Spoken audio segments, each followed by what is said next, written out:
কালবেলা একটি নিউজ দেখলাম, তারা হেডলাইন করছে পশ্চিমবঙ্গে বাজিমাত করবে বিজেপি, ভরাডুবি সংখ্যায় তৃণমূল।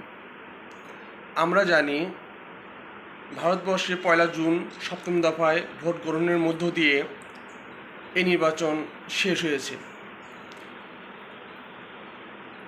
ফল প্রকাশ শুরু করেছে ভারতের বিভিন্ন গণমাধ্যম।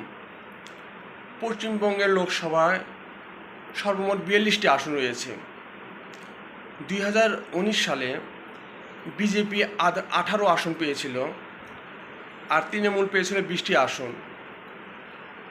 রাজীব গান্ধীর কংগ্রেস পেয়েছিল মাত্র 2টি আসন।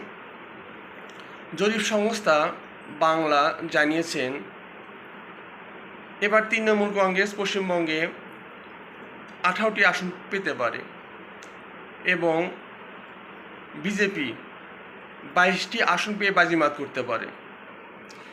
এখন সম্পূর্ণ ফলাফল পেতে আমাদেরকে 4 জুন পর্যন্ত অপেক্ষা করতে হবে। ধন্যবাদ আপনাদের সবাইকে।